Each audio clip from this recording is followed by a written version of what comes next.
데살로니가전서 5장 18절 범사에 감사라. 이것이 그리스도 예수 안에서 너희를 향하신 하나님의 뜻이니라. 아멘. 신명기 28장 6절 말씀을 보면 내가 들어가도 복을 받고 나가도 복을 받고 라는 말씀이 있습니다. 이 말씀은, 이 축복은 구원의 레벨을 엄청나게 끌어올린 그런 축복의 말씀입니다. 그 사람 자체가 복이 된다는 거죠. 너 인생이 복이다. 그러므로 네가 가는 곳에는 모든 곳이 복이 된다. 네가 하는 일은 모든 일이 다 복이 된다. 긍정 효과가 일어난다는 거죠. 그 사람 자체가 복이 된 사람이므로 그가 가는 곳, 그가 하는 것은 다 복이 되는 긍정의 효과가 일어난다고 하는 막힘없는 축복을 약속하는 말씀입니다. 막힘없는 축복. 일이 안 될 수도 있죠. 그러나 그 안 될 수도 있는 그 일을 통해서도 하나님은 긍정의 효과를 이끌어 가신다는 의미입니다. 즉 일상이 복이 되는 삶을 영위해 나가게 된다고 하는 축복의 말씀이 바로 신명기 28장 6절 말씀입니다. 인생 자체가 복이다. 그리스도 예수 안에서 복이다. 이 말씀입니다. 성경은 우리 삶을 어떤 방법으로 살기를 원하는지에 대해서 가르쳐 줍니다. 성경 한 권을 통틀어서 우리에게 주는 메시지는 어떤 삶을 살라고 하는 것이죠. 하나님 앞에서의 삶이죠. 결국 감사하는 마음으로 삶을 사는 것을 우리에게 가르쳐 줍니다. 결국 우리가 성경을 읽고 성경 말씀을 묵상하며 나아가는 것은 감사하는 마음으로 인생을 살기 위해서 배워나가는 과정입니다. 최종적으로 이 감사를 우리에게 하나님께서는 가르쳐 주시기 위함이죠. 인생을 살아가는 가장 최상의 방법은 바로 감사의 삶입니다. 먼저 일상, 삶 자체가 감사하다고 여기면 화낼 일이 없습니다. 다투는 일도 없습니다. 시기하고 질투할 일도 없습니다. 시기하고 질투한다는 것은 다른 사람과 비교한다는 뜻입니다. 다른 사람하고 비교할 필요가 없습니다. 하나님 앞에서의 각자의 삶이 있고 각자의 개성이 있고 각자의 태어난 목적이 있기 때문에 유일하게 딱 한 명, 자신과 닮은 사람은 단 한 명도 없이 딱 자기 자신뿐이죠. 하나님 앞에서의 자기 자신입니다. 그래서 시기하고 질투할 필요가 없는 것입니다. 다른 사람이 잘 되면 축복할 일이죠. 마킹은 할 수 있죠. 본받아서 우리 삶에 가져올 수는 있습니다. 그러나 질투할 일은 아니라는 것입니다. 다투고 화내고 하는 것은 자신의 생각에서 어긋났기 때문에 다투는 것입니다. 내 생각대로 되지 않았기 때문에 내가 생각한 결과, 의도는 이것인데 그 의도와 생각한 결과대로 나타나지 않으면, 결과가 다르면 화가 납니다. 대부분 다 그렇습니다. 바로 인간의 본성이 이러한 자신의 정욕적인 부분이 있기 때문이죠. 자신의 정욕, 욕심이 부합되지 않으면 대부분 화가 납니다. 그러나 일상을 감사로 생각하는 삶은 하나님의 선하신 뜻을 생각합니다. 일상, 우리 자신이 하나님으로부터 왔고 우리가 하는 모든 일도 하나님 앞에서 있다고 생각하는 사람은 하나님의 선하신 뜻을 생각하기 때문에 내 자신과 생각한 바가 다르더라도 화를 내지 않습니다. 참아냅니다. 숨을 한 번 더 고르면서 당황스럽지만 이게 무슨 일인가 하고 깊이 생각하게 됩니다. 하나님의 선하신 뜻이 있을 거야. 분명 하나님의 말씀에 따라서 순종하며 나아가고 결정하더라도 긍정적인 효과를 불러오지 않을 수도 있습니다. 그럴 때 당황하죠. 분명히 하나님의 말씀에 의해서 순종하고 나아갔는데 일이 틀어지고 결과가 생각한 대로 긍정의 효과가 나타나지 않고 그러면 당황합니다. 그럴 때에 우리 자신이 하나님 앞에 있다고 생각하는 사람, 삶과 죽음이 하나님 앞에 있다고 생각하는 사람은 함부로 그 결론을 가지고 일희일비하지 않는다는 것입니다. 예를 들면 시험이 열심히 공부했는데 시험이 떨어졌습니다. 그러면 낙심이 되죠. 그렇지만 그때 일상이 감사하는 삶을 사는 사람은 무슨 하나님의 뜻이 있겠지라고 생각합니다. 그러면 화가 나지 않습니다. 뒤늦게 그 회사에서 어떤 일이 일어나는 것을 봅니다. 부도가 났다거나 망하거나 하는 것을 볼 수 있는 거죠. 시험 합격해서 그곳에 들어가서 만약에 일을 했다면 그 어떤 엄청난 일에 연루가 되었다든가 거기에서 곧바로 망해서 회사를 실직하게 되는 그런 일을 만나는 것이죠. 그러지 않기 위해서 합격시키지 않았구나 하는 하나님의 선하신 뜻을 발견합니다. 또 어떤 경우는 몇 년 뒤에 더 좋은 자리로 가게 되는 경험을 하기도 합니다. 만약 합격해서 단번에 내가 원하고자 하는 그 자리로 갔다면 아마 자신이 몇 년 후에 지금 하고 있는 이 일이 자신에게 오지 않았겠구나 하고 생각하게 됩니다. 그때는 그 회사가 엄청 좋은 줄 알고 최고인 줄 알고 그렇게 들어가려고 애썼는데 열심히 떨어지는 바람에 열심히 공부해서 몇 년 뒤에 더 좋은 회사를 들어가게 되는 경우죠. 그러고 보니까 그 앞에 들어가고자 한 그 회사는 지나고 보니까 그렇게 좋은 회사는 아니었던 겁니다. 하나님은 떨어뜨리는 이유가 더 열심히 준비하게 해서 하나님이 보시기에 더 좋은 회사가 있는데 그런 회사로 인도하시기 위해서 떨어뜨리는 경우도 있다는 것입니다. 이렇게 일상이 감사하는 삶을 사는 사람은 긍정의 효과가 단번에 나타나지 않더라도 그 일에서 하나님의 섭리를 생각합니다. 그리고 두 번째는 감사하는 삶을 살면 연대 효과가 나타납니다.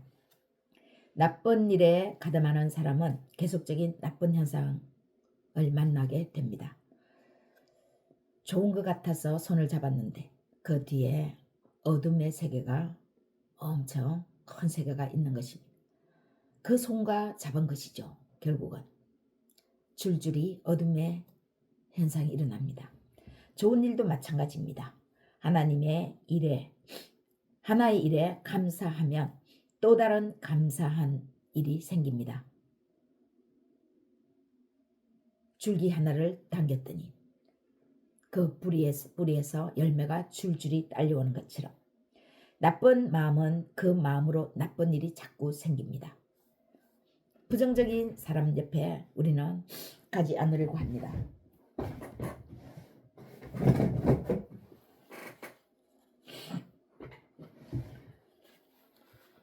차 한 잔을 마셔도 부정적인 사람과 차를 마시면 어딘가 모르게 기분이 나쁘죠. 그리고 그 사람과 단 10분을 있어도 정신이 맑지가 않습니다. 좋지 않은 얘기, 나쁜 얘기를 하고 부정적인 얘기를 자꾸만 하면 그 사람하고 더 이상 마주하고 싶지가 않습니다. 좋은 마음, 감사하는 마음 밭에는 마음을 가진 사람의 가 함께 하면 감사하는 좋은 일이 자꾸 생깁니다. 그 사람 옆에 가고 싶습니다. 차를 마셔도 그 사람과 함께 차를 마시고 싶습니다. 차를 마셨는데 이상하게 기쁜 것이죠. 그 사람과 함께 좋은 사람과 함께 차를 마셨는데 집에 돌아왔는데 어딘가 모르게 희망이 생기는 겁니다. 좋은 사람이죠. 감사하게 여기는 사람에게 그리고 우리는 더 주고 싶어 합니다. 작은 선물을 줬는데 이게 뭐야? 하는 사람과 하나 다 주고 남았는데 하나 남았는데 그거 너 생각해서 주는 거야 했을 때 언뜻 보면은 기분이 나쁠 수가 있겠죠. 하나 남은 걸 내한테 주나? 그러나 남은 것도 남았는데 나한테 주니까 고맙네 이렇게 생각하는 사람.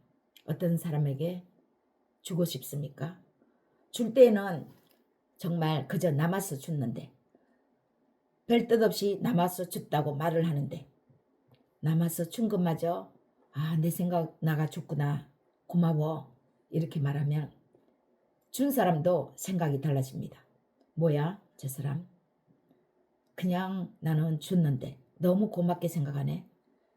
소문을 퍼뜨리죠. 그리고 더 좋은 것을 또 주고 싶습니다.